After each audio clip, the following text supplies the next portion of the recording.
are present as well. We are outside the presence of the jury. Mr. Orman, you were standing up. I wanted to inquire of the court whether it would be possible to take a shorter lunch break today. We lost some court time the day before yesterday due to issues that were beyond any of our control, and we have a lot of witnesses, and I was just wondering if we could do an hour instead of an hour and a half for lunch today. Is that okay with the defense? Sure. Okay, Mr. King is saying sure, so that's good enough for me. I will ask the jury and see if we can take an hour instead of an hour and a half, okay? Before the jury comes in, and the record should reflect that we are outside the presence of the jury, here's the instruction that I drafted. Members of the jury, a few weeks ago, I gave you an instruction. That's me, sorry. Oh, that's okay. Members of the jury, a few weeks ago, I gave you an instruction with respect to testimony provided in response to a question posed to several witnesses. The question was whether the defendant appeared to be detached from reality. I instructed you that any answers by lay witnesses to that question should be understood by you as referring only to those witnesses' observations of the defendant's demeanor or behavior. Those witnesses were not qualified as expert witnesses and were not permitted to render any opinions of any kind, including about the defendant's mental health. Similarly, Ms. Data is not an expert witness and may not render any opinions of any kind, including about the defendant's mental health. Any testimony from her regarding the defendant's demeanor or behavior should be understood by you solely as being testimony of her observations. And of course, it is up to you to decide what weight, if any, to give to the evidence. Any objection from the people? No, Your Honor. All right, any objection from you, Ms. Brady? Judge, perhaps I'm wrong, but I don't recall Mr. Brockler asking Ms. Dada if she was detached, if she thought Mr. Holmes was detached from reality. He did not, but he asked if the defendant, if she noticed crazy speech or something along those lines, or if he was speaking crazy. Right. And it's the word crazy that got my attention and what triggered the thought in my mind that it may be appropriate to provide an instruction. I don't want to repeat that, but if you prefer that I repeat that, I can do that instead. It seemed to me that this is sort of the same topic that I've talked to the jury before, and I think it would make sense to them that it's the same sort of concept, that when a late witness says something about detachment from reality or anything along the lines of crazy talk, that this is not an opinion, that it's an observation.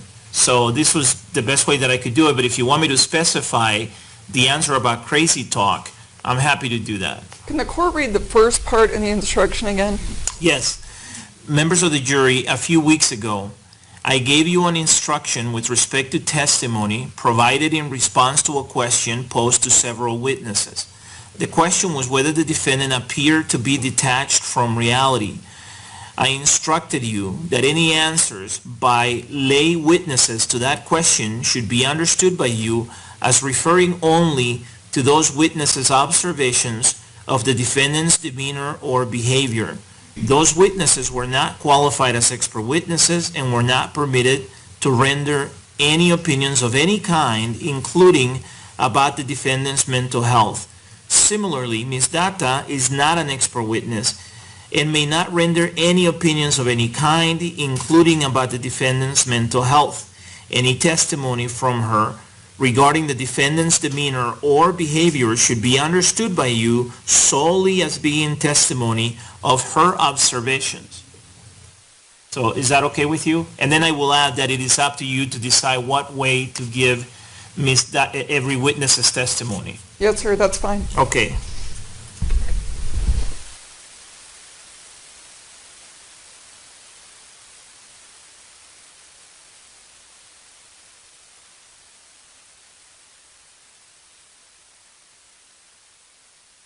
All right, one final thing before I bring the jury in.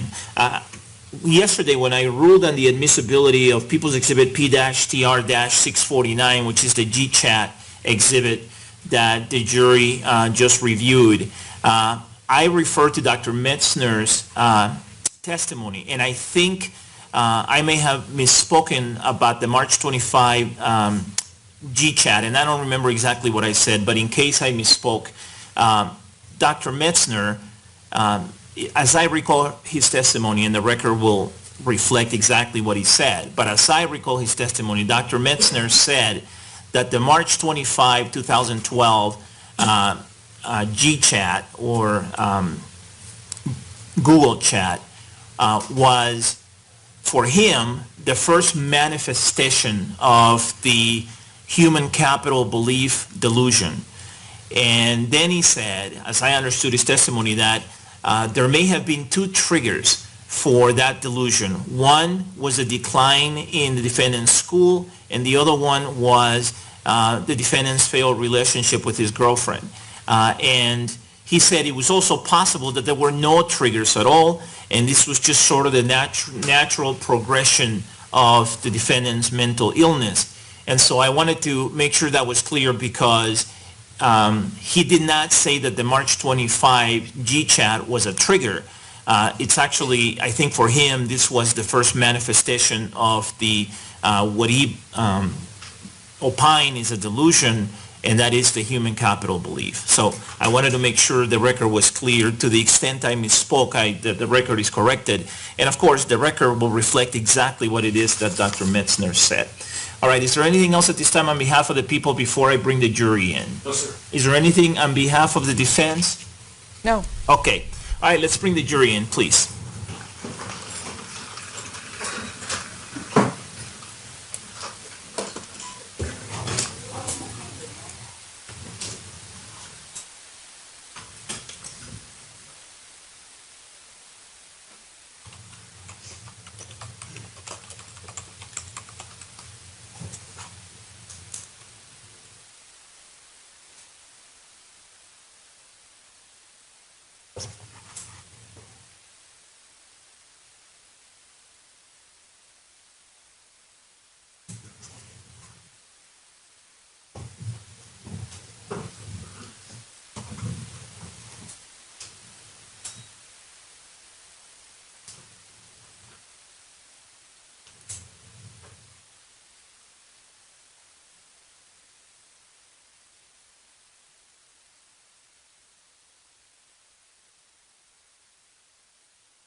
Please be seated, everyone.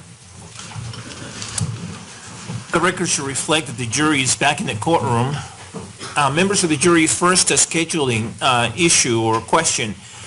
Is it okay with you if we take 1 hour for lunch to make up a little bit of the time from this morning? Is there anyone in the jury who's not okay with just a 1 hour lunch? All right, nobody's raising their hand. Great. I appreciate that. Before we proceed with the cross-examination of Ms. Data by Ms. Brady, let me give you an instruction. A few weeks ago, I gave you an instruction with respect to testimony provided in response to a question posed to several witnesses. The question was whether the defendant appeared to be detached from reality. Do you remember that instruction? And everyone's saying yes, and nodding their head yes. The question... I instructed you that any answers by lay witnesses to that question should be understood by you as referring only to those witnesses' observations of the defendant's demeanor or behavior. Those witnesses were not qualified as expert witnesses and were not permitted to render any opinions of any kind, including about the defendant's mental health. Similarly, Ms. Data is not an expert witness and may not render any opinions of any kind, including about the defendant's mental health. Any testimony from Ms. Data regarding the defendant's demeanor or behavior should be understood by you solely as being testimony of her observations. It is up to you to decide what weight, if any, to give to each witness's testimony. Does everyone understand all that? Yes. And everybody's saying yes. Great. With that instruction in mind, then, we'll proceed with the cross-examination of Ms. Data. Is Ms. Data present? Yes. Ms. Data, you may resume the witness stand. I remind you that you're still under oath. And Ms. Brady, you may proceed with your cross-examination. Thank you.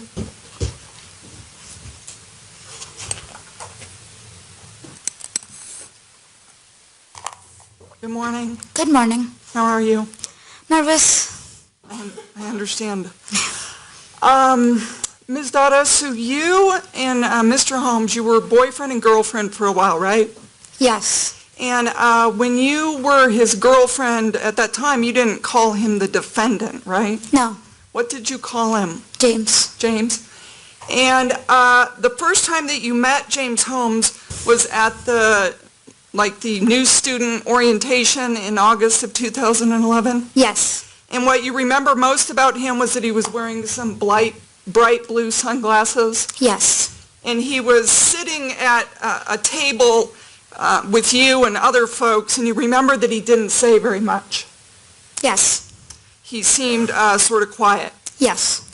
And do you remember anything else about him at that orientation? No. Okay. You had a class with him then in the fall of 2011. Yes. And which class was that again? The core classes, I don't remember the exact name, but the core biology classes. And so they were a little bit bigger with, I think you said 60 or 70 students in them? Yes. Okay. And at the beginning of the class, you were sitting regularly with Ben Garcia, Tim Tapscott, and I think you said Charlotte? Yes. And did Mr. Holmes sit behind you guys at the time? From what I remember. Okay. You decided to start talking to him, is that right? I don't remember who talked to whom first, but Okay, do you remember speaking with an FBI agent by the name of Rachel Pfeiffer? yes. And she talked to you on July 24th of 2012, so like 4 days after this all happened? Yes. And do you remember telling her that you were the one who decided to start talking to James Holmes? I don't remember. Okay. Yeah. And once you started talking to him, he seemed nice, Yes. he seemed intelligent, Yes. but he did seem somewhat closed off. Yes. And you were a little bit attracted to him and decided to invite him to a study group. Yes. In fact, Ben Garcia teased you that if you didn't start talking to him and introduce yourself to him, that Ben was going to tell James that you liked him. Yes. So you invited him to this study group, and it sort of went from there. Yes. Once you got to know him, you confirmed that he was pretty smart, Yes. but he was very introverted and shy. Yes. You were the one who asked him out on a date in mid-October of 2011, correct? Again, I don't remember who asked whom. It could have been me. Okay.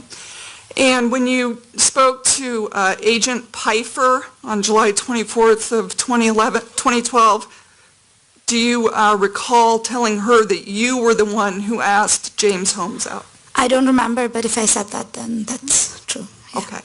And so you guys started dating around mid-October, as you stated earlier. Yes.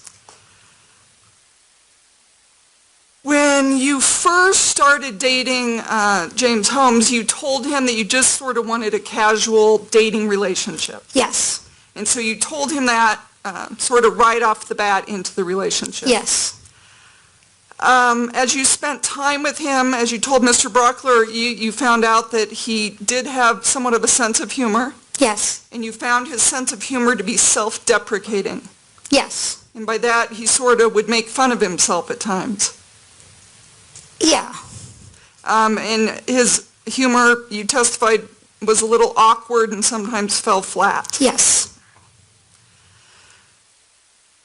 While you guys were dating, you would be alone with him at certain times, and other times would be with Ben Garcia and Tim Tapscott. Yes. And was that sort of your core group of friends, James, Ben, and Tim, and you? Yes. Okay.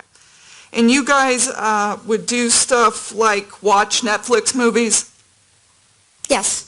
play cards, Yes. go for long drives, Yes. go out to eat. Yes.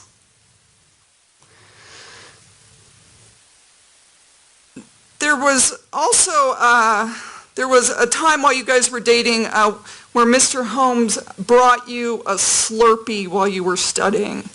And now there's also mention of Slurpee in those messages. When you talk about Slurpees, are you talking about those slushy drinks from like 7-Eleven? Yes. Okay.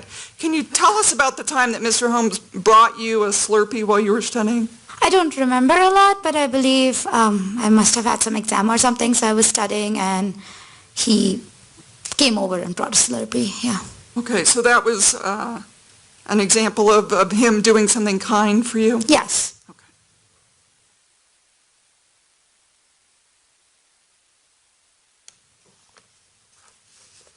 And sometimes you and James would go out alone, and sometimes you were with those other friends. Yes.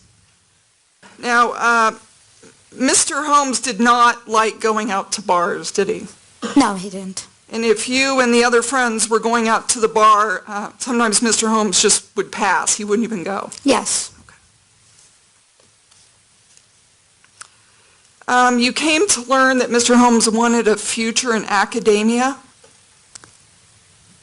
I don't remember, but yeah. Okay. Do you remember whether you told Agent Pfeiffer that Mr. Holmes wanted a future in teaching and research?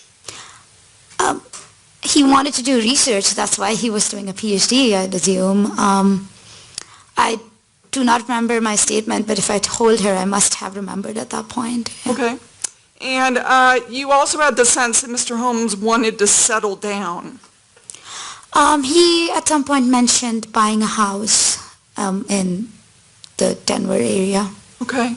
And you were not ready to settle down into some sort of relationship like that, were you? No, I wasn't. Okay. It was your impression that Mr. Holmes never really opened up completely to you. Yes. And he was not inclined to make new friends. I think so. You think that's correct? Yes. Okay. He did not let people into his life easy. He didn't trust people. Yes. And you felt that his idea of life was weird. I don't know what you're asking, I guess. Yeah. Do you remember telling Agent Pfeiffer that you thought Mr. Holmes's idea of life was weird? I don't remember, but yeah. Did you think it was weird the way he viewed life? I mean, he wanted to settle down in graduate school and buy a house, which to me is a bit extravagant. Okay.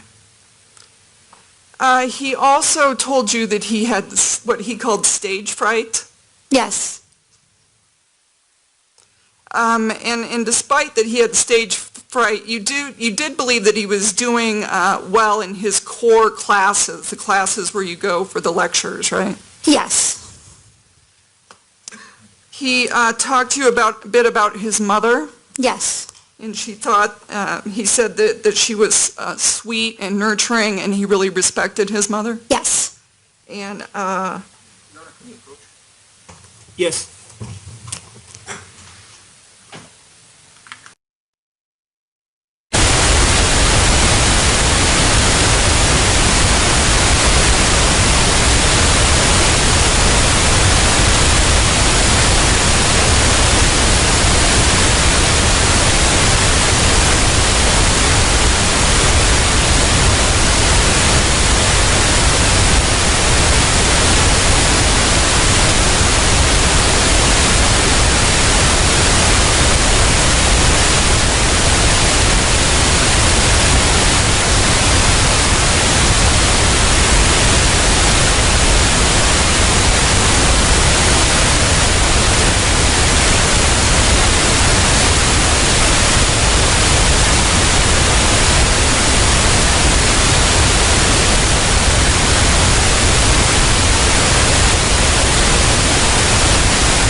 The objection is sustained.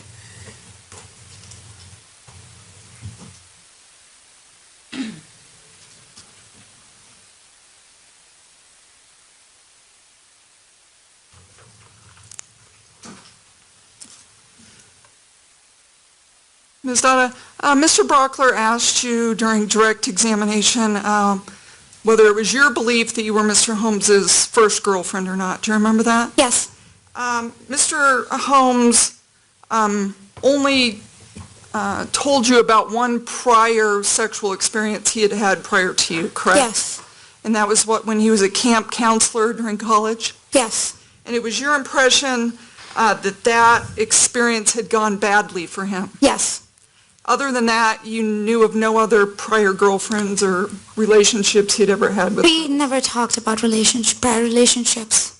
except for that one? Oh, we talked about when he lost his virginity. Okay.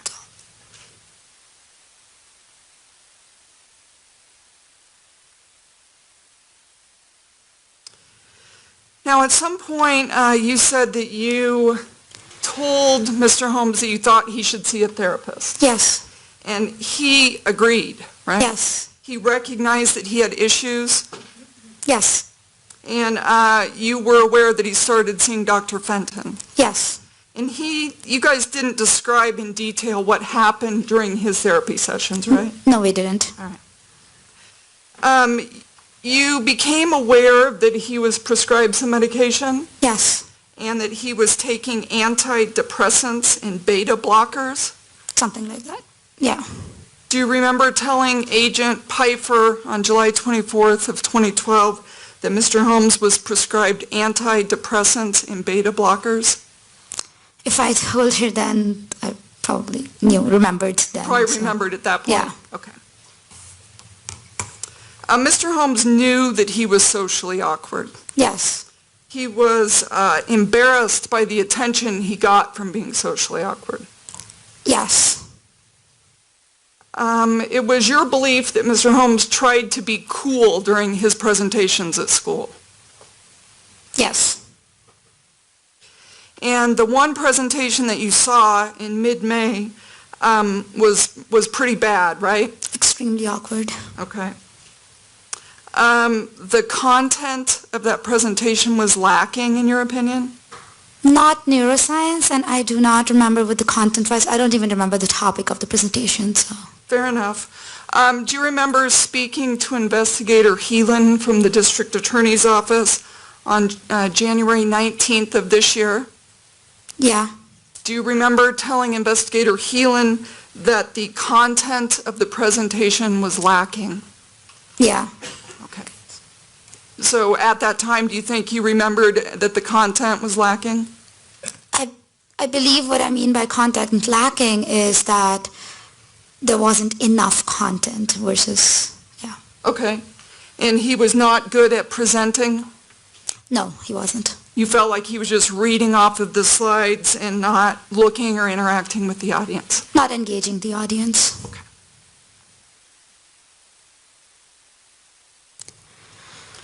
Mr. Holmes was never outwardly aggressive with you? No, He was never violent with you? no, You testified that you were aware that he at times had difficulty sleeping yes, and that he would alternate between insomnia and excessive sleeping. yes,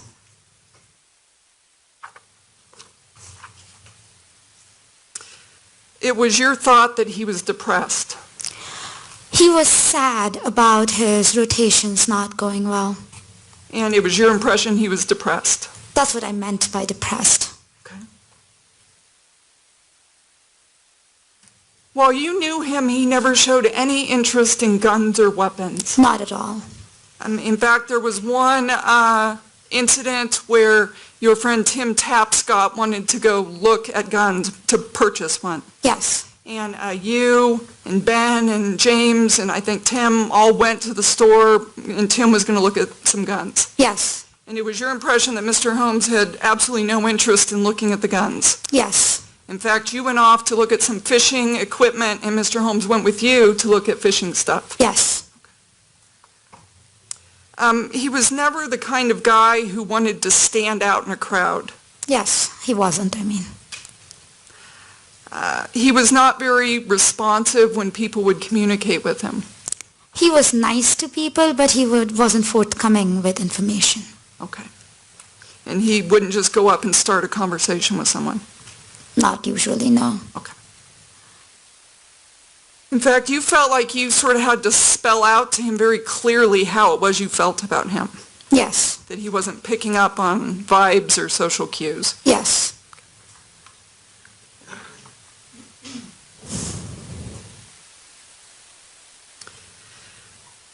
It was, I think you said right after sort of the Christmas holiday break where you started thinking about breaking up with Mr. Holmes? Yes, And you went to him and told him that the relationship wasn't going anywhere and that you wanted to break up. yes,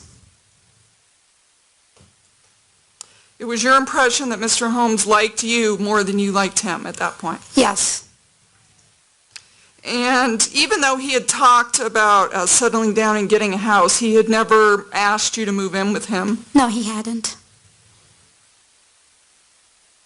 You just felt like he was sort of in a different place than you were. In life, yes.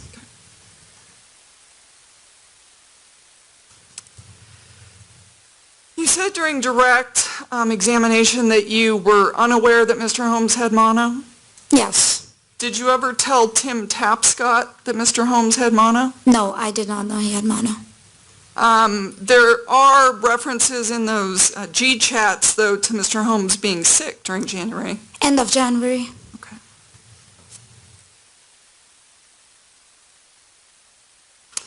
So you were still going out with him by Valentine's Day, right? Yes, And we know that because you remember the dinner that Mr. Holmes made for you. yes, He baked a chicken. yes, He got some shrimp. yes, He had some candles. yes, And he made an effort to have a nice Valentine's Day, and you felt guilty because you knew that you were about to break up with him. yes,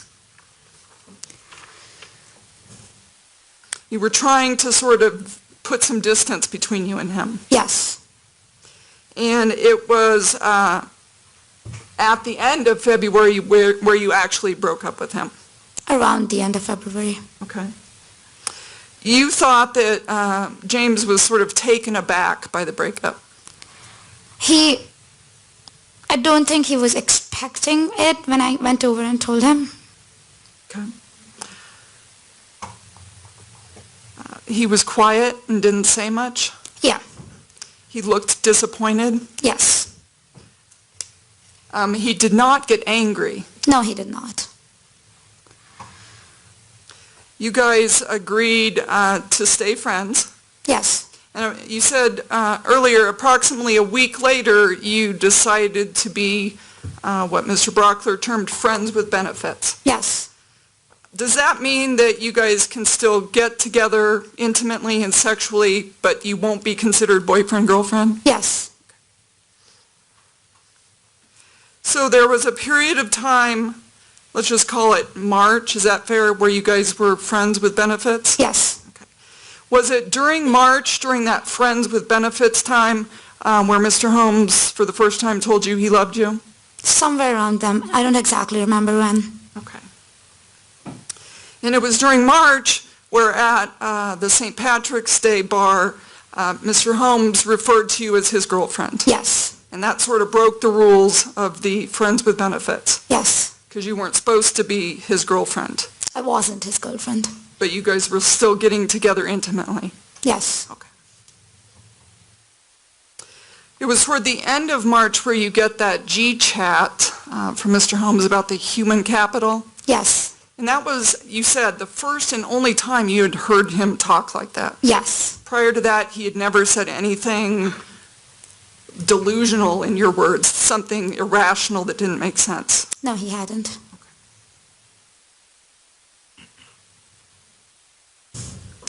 And after you got that G-chat, you told Ben, hey, take a look at this. This is kind of weird, right? Yes, And you guys told James that he should talk to his therapist about that. We idea? asked him if he was talking to his therapist about that. And he said that he was. Yes.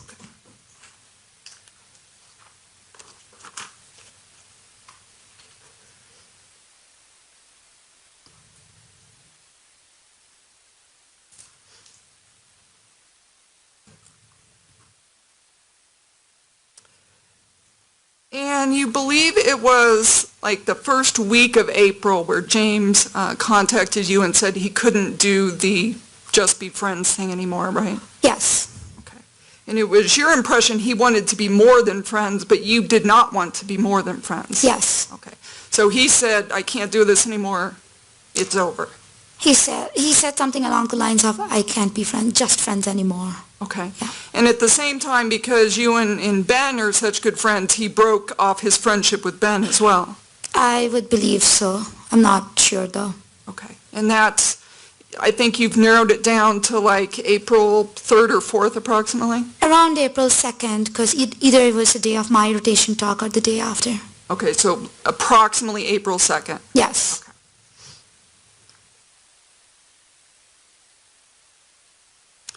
After the April 2nd phone call where James Holmes breaks it off, you're still seeing him in class when you go to class. Yes. And you would say hello to him, but he would not respond.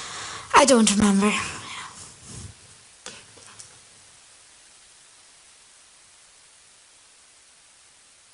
Do you remember telling Agent Piper on July 24th, 2012, after the breakup, you would say hi to him in class and he would not respond? It was 4 years ago now, so if I said that to her, that's true, I guess. Okay. Yeah. And the last time you saw him was on May 18th, which was the last day of class. Last day of class, yes.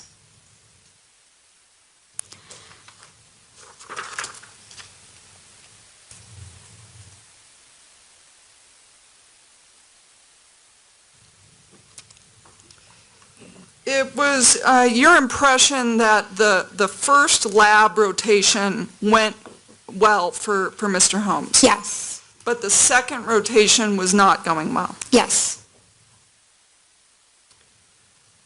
You knew that he had some anxiety issues? Yes.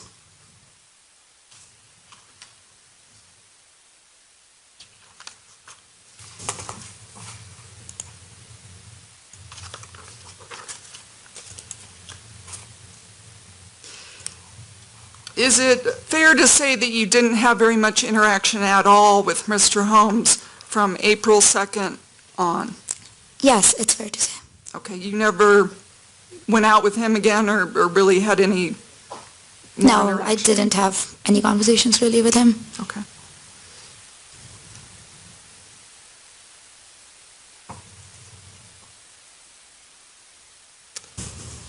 You felt like after he saw Dr. Fenton and began taking the medication, you testified that you thought he loosened up more?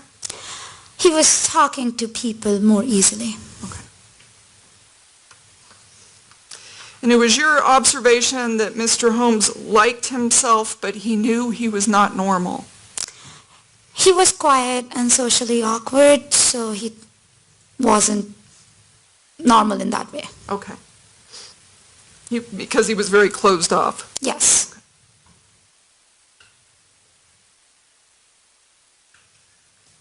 Your Honor, if I can show Ms. Dada D-TR-7, which is a photograph which has already been admitted into evidence. Yes, go ahead. Ms. Dada, did you see Mr. Holmes on television or in the newspaper when he looked like how he looks in Defense Exhibit 7? Yeah, in 2011. Right. And had you ever seen him looking like this when you knew him? No, I'm sorry, she said 2011. 2012, I'm sorry. Okay. That's easy to mix up. 2012, you saw this picture? Yes. And did he ever look like this with the big, wide, dilated eyes No, when you were going out with him? no, How about the red hair? no. Your Honor, if I can approach Ms. Dada with D-TR-58. Yes.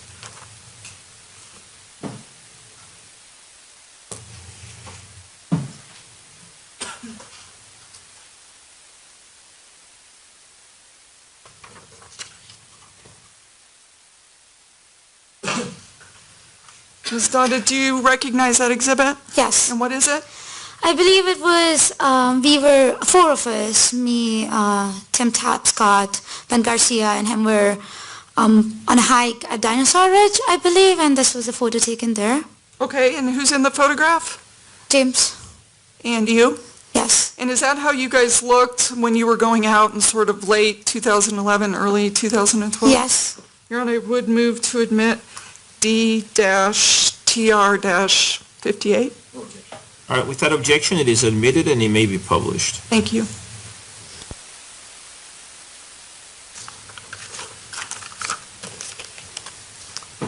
Thank you.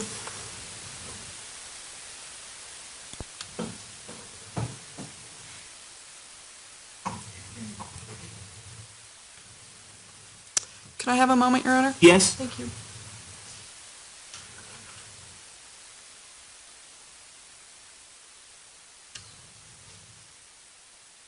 Thank you, Ms. Dada. Mr. Brocco, do you have any redirect? I do, Your Honor. Thank you. Ms. Dada, what's the most stressed you had ever seen the defendant prior to the beginning of April when you broke up? I don't exactly remember, but it would have to be before a rotation talk or something. Can we put up that defense exhibit with the 4 pictures of him in the orange hair, please?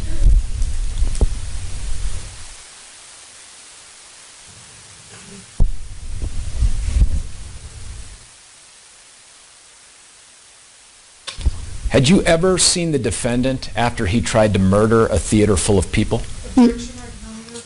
Overruled. Had you? No. Had you ever seen the defendant in court facing numerous counts of murder and attempted murder? Overruled. No.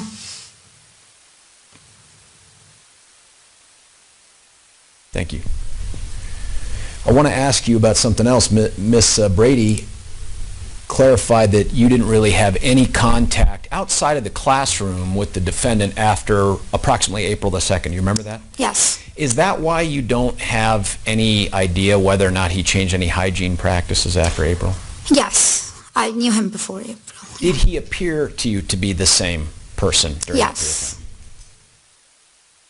The presentation you were asked about, and it was awkward. Given your familiarity with the defendant and your observations of him in public, was it an unexpected performance? No. You were asked about the time that in that G-chat from March 25th that the defendant brought up human capital. Do you recall that conversation? Yes. Do you recall ever, either in that chat or at any other time, telling the defendant that you thought his thoughts were socially acceptable? No.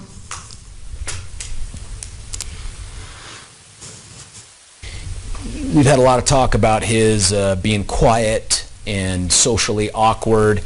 You've spent a long time in the science field and in grad school with other scientists. Is that fair? Yes. Is he the only guy like that? No, there are other people like that. The gun shop talk that you had with Miss Brady about him showing any interest in guns when you went shopping. Do you recall where you went shopping? Maybe Outdoor World, but I'm not sure. Outdoor World? Was that before or after you broke up with him and he felt like he had done poorly in his rotation? I don't remember when it was. But it was with Tim Tapscott. Tim Tapscott and Ben Garcia, I believe. Let's do this. Do you remember when Tim really kind of stopped hanging out with the group? Sometime in February or March. Okay, thank you. You were asked also about a statement that you had previously made about the defendant thinking well of himself, but thinking that he had something wrong with him related to the social anxiety. Do you remember Yes. that? In that same area where you were indicating information, do you remember indicating who or what the defendant valued above everything else? Objection, speculation. The question is asking whether she remembers indicating that. So it's not calling for speculation, it's calling as to whether this witness remembers indicating that in the past. You remember that? No, I don't remember. So then you wouldn't remember the answer that you gave? I know what I think now, but I don't remember the answer. No, I don't want to know what you think now. You can imagine that's Okay. not going to help. Yeah. Do you remember in the conversations that you had with the FBI agent that Miss Brady referenced you, there was a questionnaire, in fact, that you had to put things down on? Yes. And do you remember being asked the question, who the defendant values or what the defendant values above all? It may have been there. Judge, I'm going to object to relevance and speculation. Overruled? I'm sorry, ma'am? It may have been there. There were a lot of questions, so. If you had given an answer back then on that, I think it was July 23rd or 24th, would you trust that that was the accurate answer? Yes. You remember giving the answer he valued himself the most? If I gave that answer, that's the accurate answer. I don't have any further questions, Your Honor. Thank you. Do you have any recross? No, sir. Thank you. All right, the jury may have some questions for you, Ms. Data. Let me check and see if there are any questions. No, there are no questions. All right, may Ms. Data be released from her subpoena? Mr. Brockler, I'm sorry, Your Honor? may she be released from her subpoena? Yes, sir. Thank you. All right, any objection? I'd like to keep her under subpoena. All right. Ma'am, you're free to go for now, but you're subject to being called again. Okay. Okay, thank you.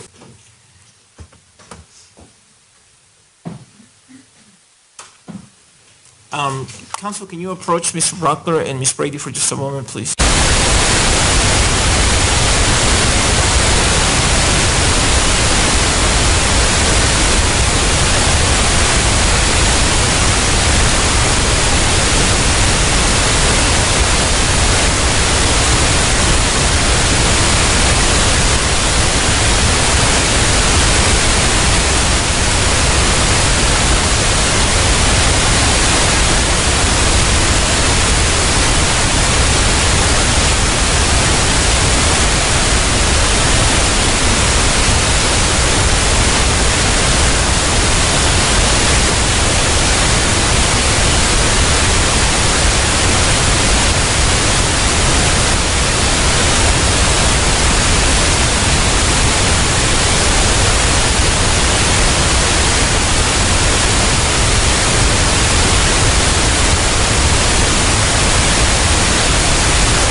All right. Members of the jury, I've given you this instruction throughout this trial. I want to remind you that the defendant is presumed innocent, and that presumption of innocence stays with him and must be given effect by the jury throughout the trial. Okay? All right. With that, Ms. Stitch McGuire, you may call your next witness. Kelly Lewis.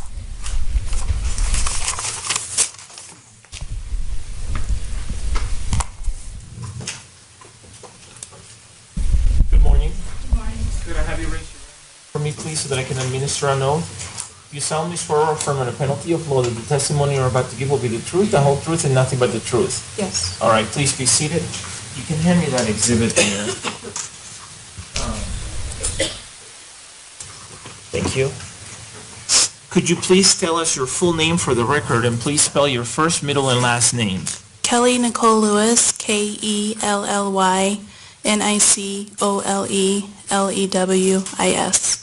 Ms. Tish McGuire, you may proceed. Thank you, Your Honor. Good morning. Good morning. Were you at the Century 16 movie theater on July 19th and 20th of 2012 in Aurora, Colorado? Yes, I was. Could you please tell the jury about who you went to the movie theater with that day? I went with my friend Josh. If I could approach the witness with what's been marked as People's Exhibit 1142. Yes. Do you recognize that diagram, Ms. Lewis? Yes, I do.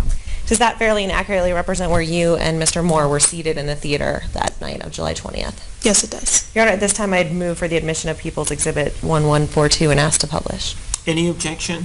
No objection. All right, without objection, it is admitted and it may be published. If I could please have 1142.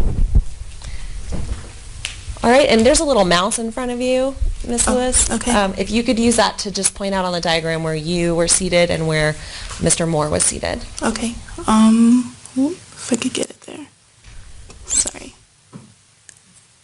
The K indicates where I was sitting, right there, and the J indicates where Joshua was sitting.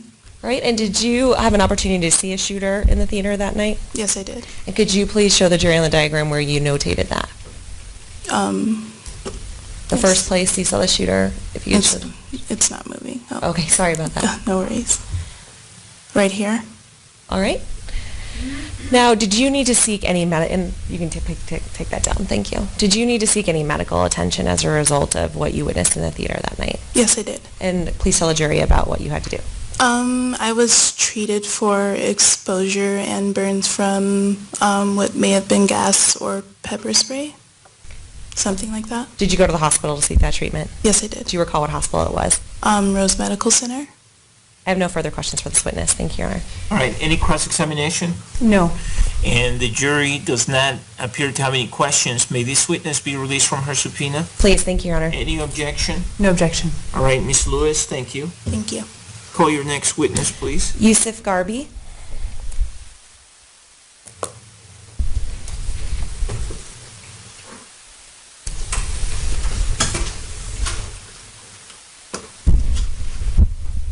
Good morning.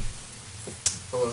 Could I have you raise your right hand for me so that I can administer an oath? Do you solemnly swear or affirm under penalty of law that the testimony you're about to give will be the truth, the whole truth, and nothing but the truth? Yes, sir. All right, please be seated. You can hand me that exhibit. Susan. Sir, could you please tell us your full name for the record, and please spell your first, middle, and last names? My name is Yusuf Mekki Garbi, YOUSEF MEKKI Ms. Tish McGuire. Were you at the Century 16 movie theater on July 19th and 20th of 2012 in Aurora, Colorado? Yes, ma'am. Who did you go to the movies with that night? A buddy of mine, his name was Luis. How did you guys decide to go to the movies that night? Well, I drove, and his mom bought tickets. What time did you guys arrive at the movie theater that night? Approximately 10 o'clock p.m.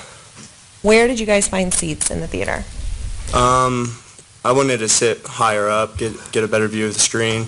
So we were approximately 5 to 7 rows down from the top. Right, Your Honor, if I may approach the witness with what's been marked as People's Exhibit 1127. Yes.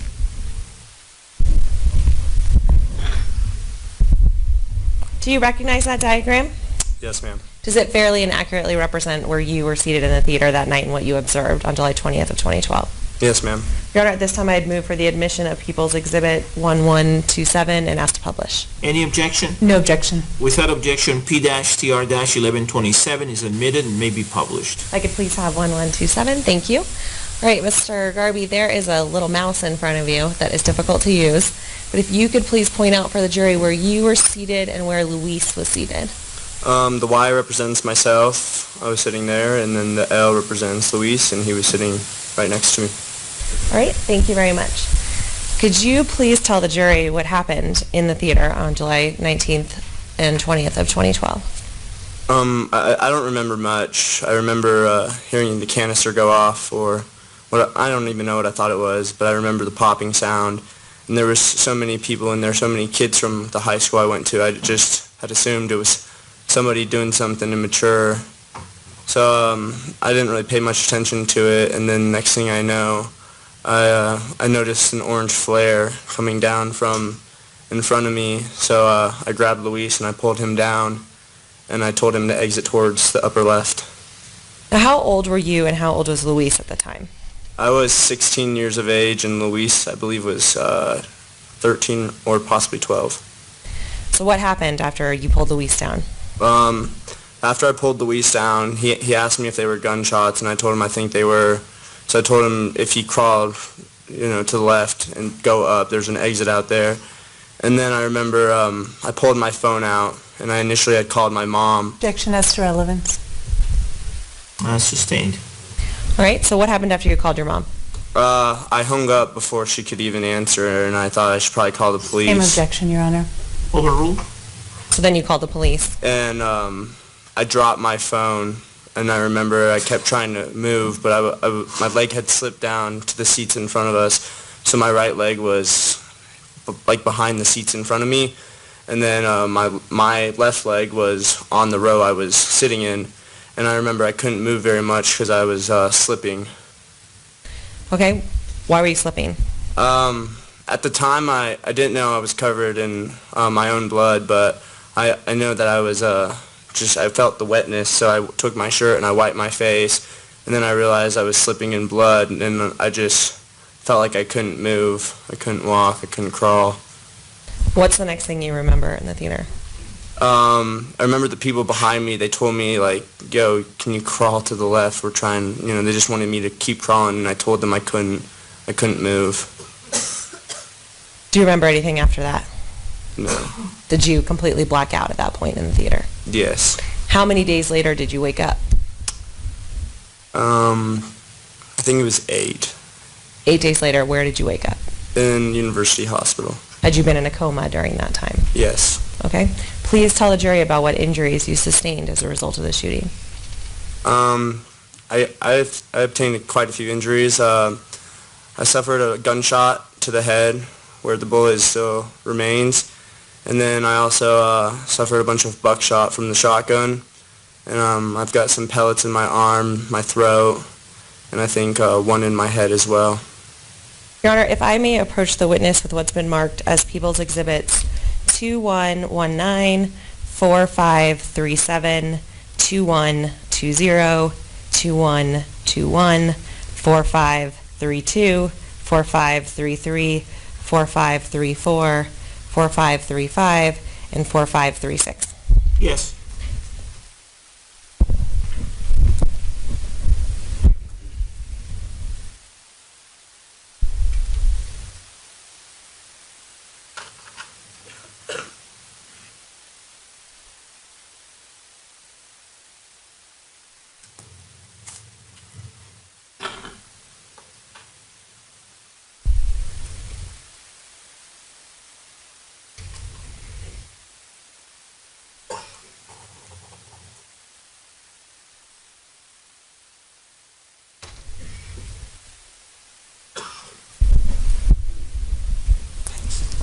Mr. Garvey, please take a look at all of those photographs and let me know when you've had a chance to do that.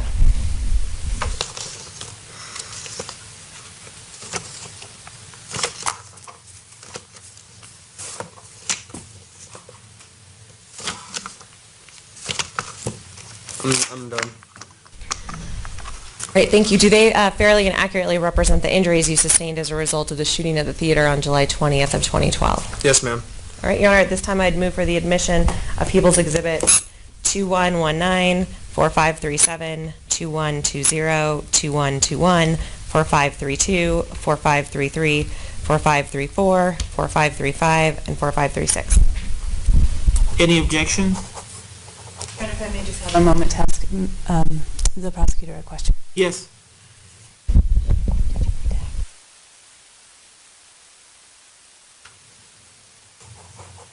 Your Honor. All right, without objection, P-TR-2119 through 2121 inclusive are admitted and may be published, as are P-TR-4532 through 4537 inclusive. Thank you, Your Honor. If I could publish, Your Honor. You can publish all of them. Thank you. If I could have 2119. All right, Mr. Garvey, could you tell the jury about what you can see on your face in this diagram? So all of this on my cheek right here, it's all damage from the buckshot that came from the shotgun, as well as at the top of my forehead, you can see along my hairline. If I could get the mouse to follow. Yeah, there's also more damage from the buckshot. Pretty much any indentation on my face is from buckshot. Could I please have 4537? All right, and if you tell the jury what they're seeing in this photograph. This is a picture, like the only picture of myself after my skull was put back into my head. That's the incision line, and then above my eye is where the bullet actually went in. You can see it's seeping blood a little bit, starting to heal. So the doctors had to actually physically remove your skull from your head in order. Objection, Your Honor, to leading Sustained. confrontation. Sustained, and it's been asked and answered. All right. If I could please have 2120. Right. What's the jury seeing in this photograph? This is once again my incision, a little bit more healed. You see the main one that starts from right above my ear and continues all the way up to the top of my head. And then that second spot, looks kind of like a bald spot, is where a bullet seemed to have grazed me. Can I please have is this 2121? Sorry. Okay, if I could have 2121, please. All right, so the jury, what they're seeing here? So this is more from like kind of like a bird's eye view perspective. You can see the top of my incision that leads to where you see some shrapnel, some buckshot damage, the light pink spots. That's what those are. Can I please have 4532? All right, what does this photograph demonstrate? So the soft pink spot on my arm, the center of it, that's just one of the buckshots had exited from my arm there. All right, if I could have 4533. So the one on the right is actually a mole, but the one on the lower left is another exit wound from the buckshot. All right, if I could have 4533.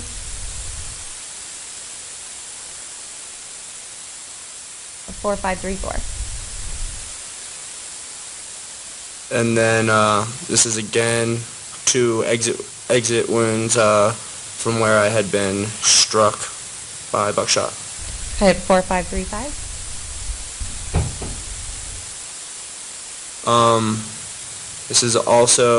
This could potentially have been some damage done by the IVs or exit wounds from buckshot. And 4536. And then you see the white line, which is just a scar that happened during that night. And then above that, you see a soft pink wound, and that was also an exit wound from the buckshot. Thank you. Do you have any injuries that are lasting as a result of the shooting? Objection to relevance. Overruled. Goes to the permanency of the injury. You can go ahead and tell the jury. I've got a bullet in my head. I'm about to be 20 years old, and I'll have to live the rest of my life with this bullet. Objection at this point. Sustained. Do you have any lasting cognitive issues as a result of the shooting? Yeah, my frontal lobe was pretty destroyed from the gunshot. I've got learning disabilities and memory disabilities. Great. Thank you. I have no further questions for this witness. All right, any cross-examination? No, thank you. And the jury does not appear to have any questions. May Mr. Garby be released from his subpoena? Please, thank you, Your Honor. Is there any objection? No. All right, Mr. Garby, thank you. Thank you.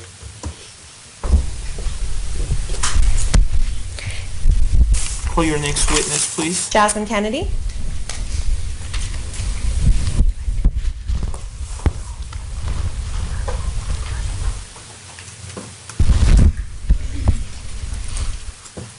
Good morning. Could I have you raise your right hand for me, please, so that I can administer an oath? Do you solemnly swear or affirm under penalty of law that the testimony you're about to give will be the truth, the whole truth, and nothing but the truth? All right, please be seated. Can you hand me those exhibits? Thank you. Thank you. Could you please tell us your full name for the record, and please spell your first, middle, and last names? My name is Jasmine Renee Ann Kennedy, JasmineReneeAnnenKennedy. Ms. Teach McGuire, you may proceed. Thank you, Your Honor. Were you at the Century 16 movie theater on July 19th and 20th of 2012 in Aurora, Colorado? Yes, ma'am. Who would you go to the movies with that night? A bunch of coworkers from Red Robin. And do you know their names? Yes. Who are they? They are Christina Blotch, Edgar, Jackie, Chelsea. I believe Edgar. Edgar, yeah. Edgar. You're welcome. Farah, Jackie. I can't even remember all of them right now, honestly. Was Alex Sullivan one of them? Alex Sullivan was one of them. What time did you get to the movie theater that night? We got there around 6:30. What'd you do while you waited for the movie to begin? We just played games and goofed around. Do you remember anything particular about the previews that night? I remember a Superman preview where Alex got really excited and he cheered because Superman was his favorite hero. What happened during the movie theater that night? I remember a man walking outside and then coming back in and throwing something over the crowd. And I thought it was somebody playing a joke on us. Your Honor, if I may approach the witnesses of what's been marked as People's Exhibit 1138. Yes?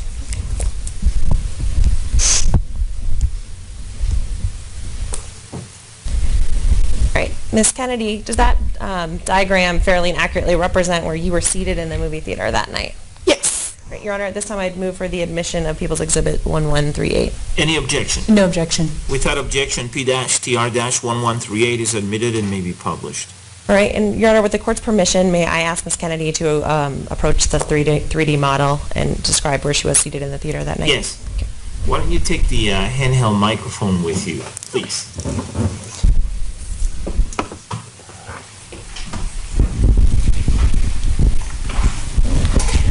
All right, Ms. Kennedy, if you could show the jury approximately where you were seated that night. Okay. I was about right around this area, I believe. Okay, and do you know who's seated on either side of you? I had Christina on my right and Maria on my left. Okay, and where was the area where you saw someone throw the canister from? Generally around this area. I couldn't tell you the exact spot. And had you seen where it came from? I believe it was this lower corner by the emergency exit. So is that the area of their Yeah. from there? I can't reach over there. You're Lord. Okay, what do you remember happening after that? I remember screams and loud gunshots, and then my friend Christina knocked me to the ground because I was still kind of oblivious to what was going on because I really wanted to watch the movie. And next thing I know, I'm on the ground and the floor is completely wet, and all I can think of is I want to call my mom. All right, what happened after you wanted to call your mom? I talked to Christina a little bit, and then I called my mom, and I couldn't get a hold of her. So then I called my dad, couldn't get a hold of him, and then I contacted my neighbor. Now, how old were you at the time, Ms. Kennedy? I was 19 years old. I'm sorry, the objection is to relevance. The objection is overruled. And can you tell a jury again how old you were at the time? I was 19. What happened after you didn't get any successful phone calls?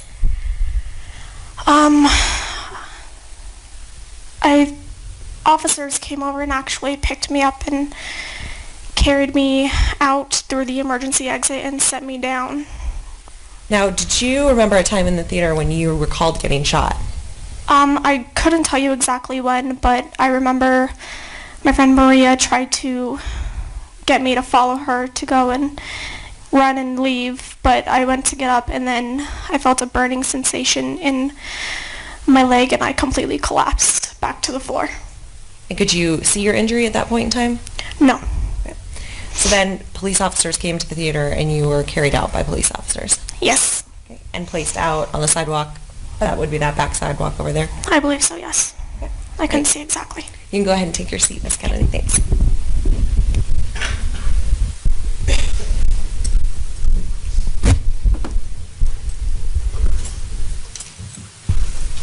Were you transported for medical treatment? Yes. Do you recall how you were transported? I was placed in an SUV. And were you brought to a hospital? Yes. What hospital were you brought to? Children's Hospital. Okay. What injuries did you sustain as a result of the shooting? I had a shattered tibia. It was come in 2 pieces. All right. And how many surgeries did you have to have? I have had 4. Okay. Could you tell the jury about the first surgery? The first surgery, I had a metal rod placed through the center of... Excuse me, to interrupt, I'm going to object at this point to 403. It's consistent with my order, but keep it within my order. So It's the extent of our testimony. injuries, Your Honor. Hold on. Brief testimony related to the nature and extent of the injuries. Go ahead. You can go ahead and take a sip of water if you want, Ms. It's Kim. okay. I'll wait. Okay. Well, tell the jury about, so that first surgery, just briefly, what they did in that first surgery. They placed a rod and 5 screws into my leg. And the second surgery? I had a muscle flap done, and they shaved my bone down, and then I had a skin graft. The third surgery? A bone graft. Where did they graft the bones from? My hip into my tibia. And the fourth surgery? I had screws removed from my knee. All right, Your Honor, if I may approach the witness with what's been marked as People's Exhibit 2115 and 2116. Yes.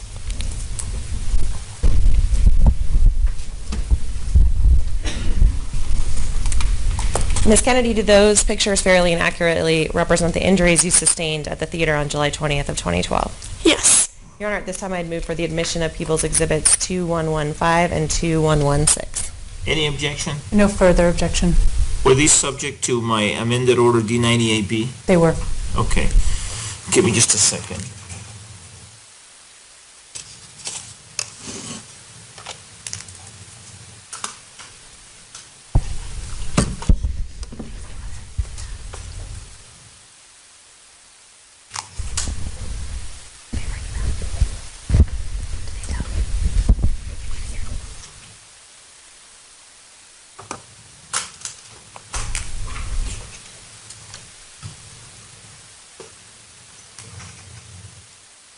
All right, for the reasons articulated in amended order D98B, and without further objection, P-TR-2115 and 2116 are both admitted and may be published. If I could please have 2115. All right, could you please tell the jury what they are seeing in this photograph? You are seeing me laying in the hospital bed with my leg half bandaged. All right, if I could please have 2116. Please show the jury what they're seeing in this photograph. That is a bunch of gauze placed into my leg to keep my leg from bleeding. All right, thank you. Ms. Kennedy, did you ever see your friend Alex Sullivan alive after July 20th of 2012? No. Thank you very much. I have no further questions for this witness. Any cross-examination? No. And the jury does not appear to have any questions for Ms. Kennedy. May Ms. Kennedy be released from her subpoena? Please, thank you, Your Honor. Any objection? No. Ms. Kennedy, thank you. Thank you. Call your next witness, please. Bear Sudani.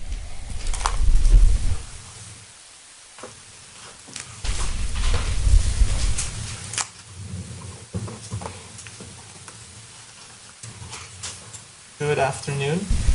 Do you solemnly swear or affirm under penalty of law that the testimony you're about to give will be the truth, the whole truth, and nothing but the truth? Yes, sir. All right, please be seated. You can hand me those exhibits. We can move those cups out of your way there if you wish. Could you, Water in here? is there water in there? Yeah, I was just wondering if there was. There is some more here. You can take some from this picture. I'll pour her some, Your Honor. All right, thank you.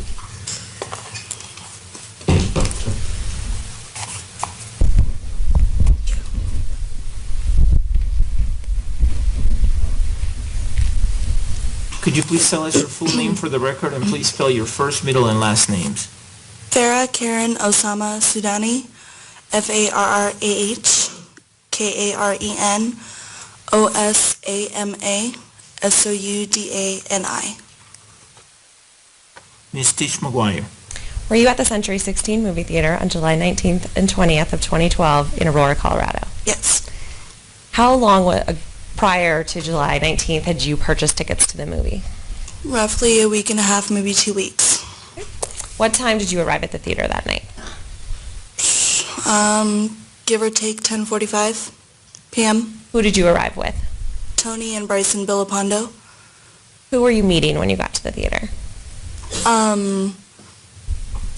Our other coworkers from Red Robin were already there, and I also had 4 other friends who were joining us later in the evening. I think we know who the Red Robin crew is at this point. So who were your other friends that you were meeting there? Mike White Sr., Mike White Jr., Paula, what's her last name? Adams, and Michelle Baker. And who was Mike White Jr. to you at the time? We were dating. He was my boyfriend at the time. What'd you do when you got to the movie theater that night? Put our stuff down, saved our seats, went to the concession stand 3 times, went outside, hung out, just walked around joking. All right. And where did you find your seats in the theater? Up in the stadium seating. Sully was already there and had a row saved, so we had the entire row except for 2 seats on the left side. Your Honor, if I may approach the witness with what's been marked as People's Exhibit 1170. Yes. Do you recognize that diagram, Ms. Udani? Yes. Does it fairly and accurately represent what you recall happening in the theater on July 20th of 2012? Yes.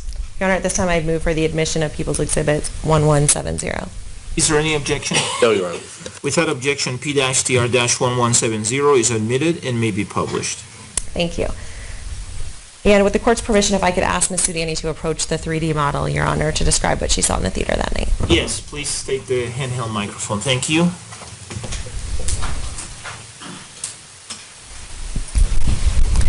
Hello. Whoa, sorry. All right, Ms. Udani, could you please show the jury where you were seated in the theater that night? Right here, 5th seat in. All right, and who was seated on the other sides of you? Mike White Jr., Mike White Sr., Paula, and Michelle. I'm not sure the order of Paula and Michelle, though. And they were on the very aisle? On the very end, yes. Okay, and so then you were 5 seats in. All right, what do you recall happening during the movie that night? Where do you want me to start? So when did something happen in your movie that was unusual? Oh, just a little bit. Yeah, the movie had already started. I don't know what point of the movie we were at. Heather Snyder and I were goofing off, joking about something. But something was launched from the upper right corner of the front is the screen, and it caught my attention mid-air, and then it landed what I thought was to be just a couple of rows below us, but on the left side. All right, what do you recall happening after seeing that canister? I saw smoke coming from it, and I started hearing pops. At first, I thought the pops were coming from the canister. Bunch of my friends got down, and I just sat there thinking it was a prank. And then I thought it was fireworks, and then when I saw the pops going off and no sparkles or any firework-like thing happening afterwards, I realized it wasn't a joke, and Heather Snyder and Mike both grabbed me and pulled me down. Could you show the jury where they pulled you down to? In front of my seat, just on the floor. All right, and how were your bodies positioned on the floor? If you were to be looking at the screen at first, I was in the fetal position, laying on my right side with the front of my body facing the screen. Right, and how was Mike White's body, Mike White Jr.'s body? I don't know. Okay, and do you know what Heather's body was like at that time? What do you recall after they pulled you down to the ground? Pops were still going off, and so I just tried to cover my face, and then for a moment, the pops stopped. And so I got up, was going to try to leave, and then all of a sudden, I felt my side was soaking wet, and I felt it was warm, and I knew that I was hit. What could you see of your injuries? I couldn't see anything, but I looked down. At the time, I was wearing a light gray t-shirt, and I looked down, and I could see just blood just starting to pour from my abdomen. And then when I realized I was hurt, I tried to like reach for Mike to get his attention, and then my intestines and my stomach actually fell out, and I had to bend down and actually catch my intestines and push them back in my body with my left arm. What do you recall happening after you did that? After I did that, I just laid down and told myself to stay calm. And then, but as I was going down, I said, I'm hit. And then Mike White Jr., it got his attention. And then as I fell to the ground, he comes over to me and said, where are you hit? And I told him my side. And then he just reached over my body, but like with his left arm, because his right arm was injured. He reached over with his left arm and started holding in my organs. Could you tell if you had been shot at any other part of your body at that point in time? At that point, I couldn't tell. Okay. What do you recall after Mike was trying to keep your organs in? He was holding my side, and then he kind of leaned back. He fell back. I could tell he was in pain, and he had been hit. I couldn't tell how bad, though. And then for some reason, I wanted to take my shoes off, so I took my shoe off my right foot, and I lifted up my left leg to take my other shoe off, and I saw that majority of my calf had been filleted off, basically, and it was only hanging on by a piece. Your Honor, at this time I would ask for Ms. Danny to be able to show the jury her calf at this point. Any objection? Well, there's part of the front, and then the majority of it is from the back. All right, thank you. Good balancing act there. What do you recall happening next in the theater? When I noticed my leg was injured the way that it was, I took my foot from the seat and tried to lay it down, not knowing it was on top of Heather Snyder's face. I thought I put my leg on a different part of her body, and then I kind of felt her kind of smack it away almost or something, and then she got up and ran out. Could you tell if any of your other friends had been injured at this point? I couldn't tell, only Mike. Mike Jr., that is. So what happened next in the theater? Laying down on the ground, I couldn't breathe. And are we done up here? Can I sit back down? And just before you sit back down, could you just show the jury where it was that you exited? The front. If you're looking at the screen from the front right, down these stairs, front right. Okay. All right. Thank you. You can take your seat.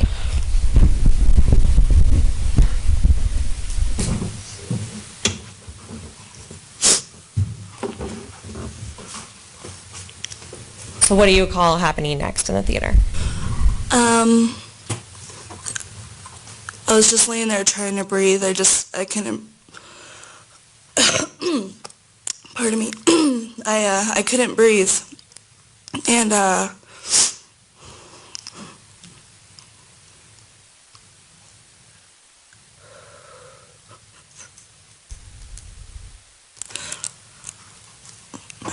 I had to stare up. I didn't even have the strength to look around me and see if anyone was okay.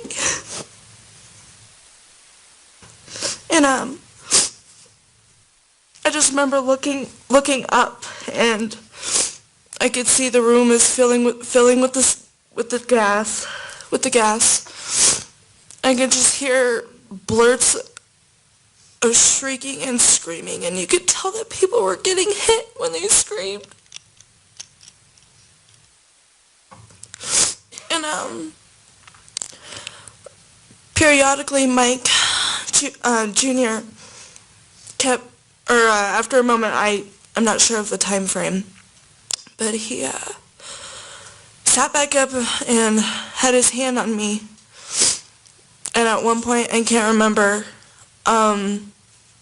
his dad, Mike White Sr., had come back. At this point, the lights were already on. I don't know if the shots have stopped yet or not. But Mike White Sr., he lays over me, trying to get me to be quiet for some reason, and I kept seeing him look up and look around and then duck his head down. And I couldn't understand why, or why he was trying to get me to be quiet. But after a couple of moments of that, he took off his shirt, put it on my side, grabbed his son by his left shoulder sleeve area, yanked him over to me and said, "You need a protector." And then he ran out of the theater, I'm assume looking for help. What do you remember happening next? Just laying there on the ground. At some point, I looked towards the stairs, which laying down, it was kind of up. And there's this teenager. He looked like a young gentleman. I don't know if he was a teenager or just looked young for an early 20s, but just bleeding profusely from his leg in the aisle. Then I remember seeing that kid. Couldn't have been more than 16 years old. And so I just stayed laying there, and Mike was kind of trying to help me keep my eyes awake, and then all of a sudden Michelle came back. That's Mike White Sr.'s girlfriend. She came back, and she's rubbing the sweat off of my eyes.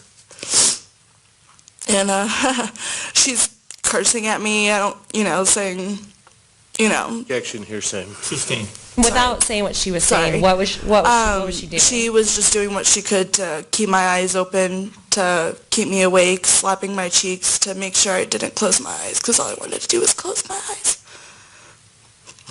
Were you eventually taken out of the theater? Yes, eventually officers showed up. Again, I don't know the time frame. And I just remember seeing one show up, and he kind of took Mike White Jr.'s place and put his hands on my wounds in my abdomen. And then several more come. They're trying to assess me. They're trying to figure out a way to get me out of there because they couldn't pick me up. And then all of a sudden they bring in a backboard. And the direction I'm facing when on my back would be more stadium seating to the left, and the screen is to the right. So as I'm laying there, they rolled me on my left side, on my injured side, to try and wedge the backboard underneath me, but they couldn't. So somebody grabbed my right arm and yanked me to the aisle to where they were able to wedge the backboard underneath me. And then they picked me up on it, and they started taking me down head first, and then they turned me around. So I would go down feet first so I wouldn't fall off the board. And then we exited straight down on that right side out of the screen that the shooter came in, or out of the exit that the shooter came in, and then they laid me down outside behind the theater. Were you eventually transported to a hospital? Eventually. What vehicle were you transported into the hospital? In an unmarked cop car. How'd you get into the cop car? They put Objection, relevance 401-403. Sustained. Right. What do you remember about the ride to the hospital? The seats aren't comfortable. I actually held my hand on the handle above the window because the bouncing was making my side hurt so much. I used whatever strength I could to ease the pain off of that. And then I yelled at the officer holding me in the... Objection, hearsay 401-403. Without saying what you said, what happened next in the police car? Sustained. I looked out the window and saw the stars. It was a clear night, and then I could tell we were getting to the hospital because he had slowed down. The officer driving had slowed down, and while I was looking out the window, I saw the overhang from driving underneath the part of the hospital we were in. How many surgeries in total did you need to have, Miss Danny? 7, and then another procedure on my stomach. Please tell the jury overall what your injuries were and what the surgeries had to do. My injuries were, I lost the majority of the back of my left calf, part of my front shin. 3 ribs on my left side were shattered. I had a hole in my stomach about 1 inch wide. My diaphragm was damaged in several places. They had to reattach it together. My kidney was so damaged they had to remove it. They removed only what was left of my spleen. The rest was already gone. I had burns all down from probably like my mid-bicep elbow area. I had burns all the way down the left side of my body and on the inside of my right leg. They were dotted burns. They looked like chicken pox almost. And then I had a gash on the back of my left leg. Part of my left lung collapsed, and there was damage done to the lining of my left lung. Your Honor, if I may approach the witness with what's been marked as People's Exhibits 2123 through 2126. Yes.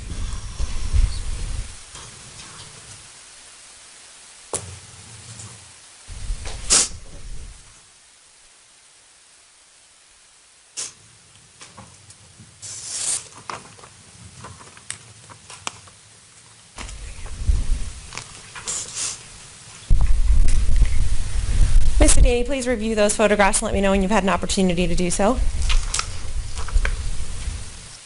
Okay. Do those photographs fairly and accurately represent some of the injuries that you sustained as a result of the... Roughly, yes.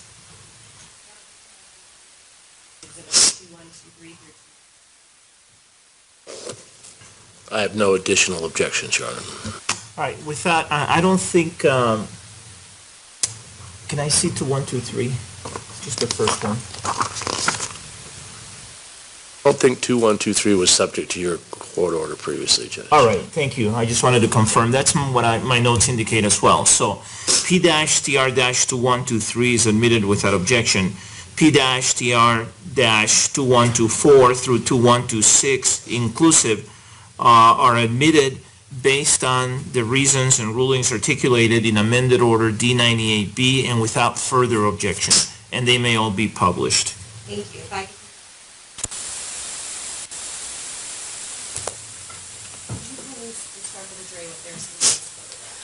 The doctor is removing the staples from my stomach. That injury, they had to cut me open in order to fix me up. And the cut is from pubic to breastbone. Sorry, the microphone died on me. Could we please have 2124? Please describe for the jury what you're seeing in this photograph. That is the area they took the skin from for my skin graft on the outside of my right thigh. Can I please have 2125? That is the side view of my left calf after they removed the part of it that was hanging on. There was so much shrapnel they couldn't fix it, so they just cut it off. Can I have 2126? That's my calf after the skin graft and after it had already been healing for roughly a week and a half to 2 weeks. Thank you. Mr. Danny, did you ever see your friend Alex Sullivan after the night of July 20th of 2012? No. Thank you. I have no further questions for this witness. Mr. King, do you have any cross-examination? Thank you. And the jury does not appear to have any questions for Ms. Sudani. May Ms. Sudani be released from her subpoena? Ms. Stitch-McGuire? Please, Your Honor. Without objection. Yes, please. All right, Ms. Sudani, thank you.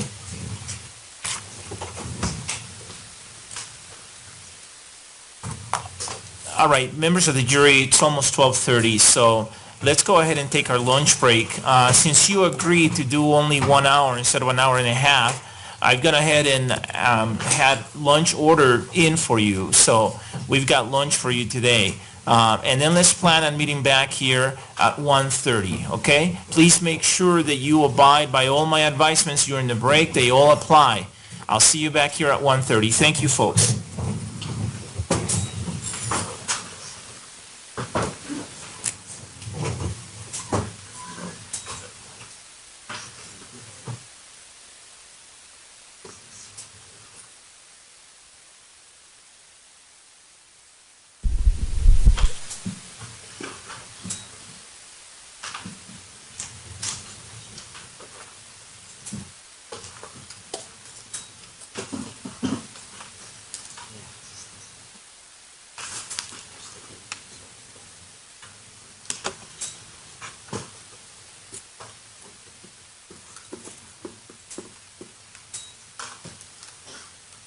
Please be seated, everyone.